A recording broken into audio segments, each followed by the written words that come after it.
For new believers, the Gospel of Mark is an excellent first read. It was the first written. The Gospel of Mark begins as the Gospel of Christ, the Son of God. It was the first to be written down and is thought to be Peter's teaching. It talks plainly. It's an excellent foundation for newcomers. It was written for a Gentile audience in Rome. It's shorter. It begins with the ministry of Jesus. It details what Jesus did and taught. It doesn't go into the genealogies and doesn't go into depth with the disputes between Jesus and the non-believing religious order. It has the fewest parables to interpret, for Jesus spoke parables to the crowd while speaking plainly to his disciples, giving the meaning of these to them. For the crowd was full of unbelievers, and many of those were seeking to destroy him. Mark is also thought to be the source material for Luke and Matthew's Gospel. Mark explains Jewish expressions to the Roman Gentiles and explains Jewish beliefs and practices. And Gentile newcomers don't have Jewish issues, whereby they need to be convinced to give up the old ways and take on the new.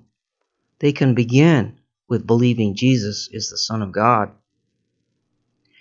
Now, Matthew was later written to a Jewish audience to tell them how Jesus fulfilled Old Testament prophecy.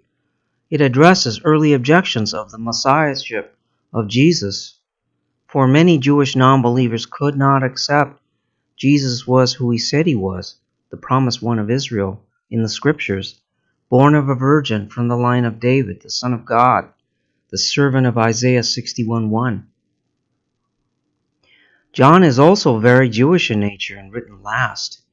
He details long debates between Jesus versus the scribes and Pharisees regarding his messiahship, because many refused to believe and follow him.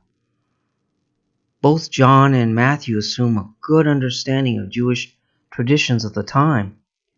John is even more complex because he was also writing to address two major groups of heresies troubling the church at the time, the Judaizers and the Gnostics.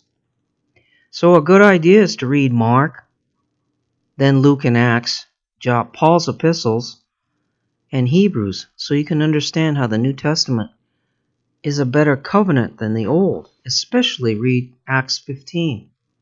Then go back and study Matthew and John.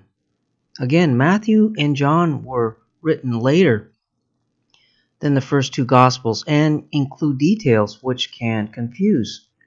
For example, number 1, Matthew's Gospel includes the fornication exception clause for divorce and remarriage, which is not in the others.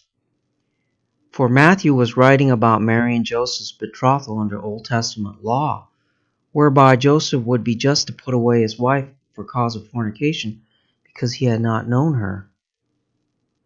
Paul, however, gives us direct command from the risen Lord that man is not to divorce his wife. If separation occurs, they're to stay single or reconcile. The exception clause is gone.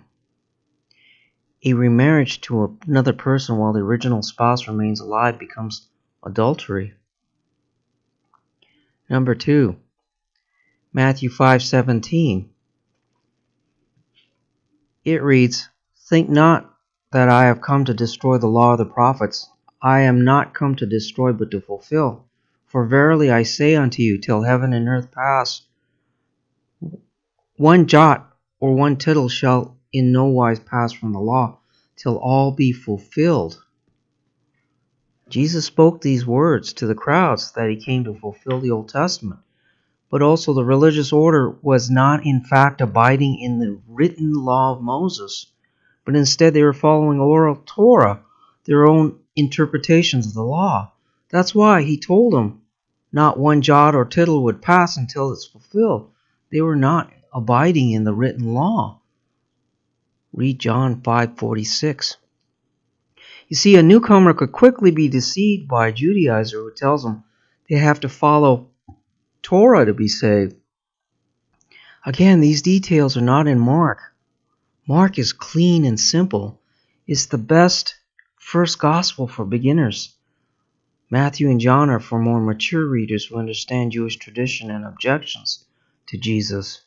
You really appreciate the simplicity of Peter's teaching and his epistles.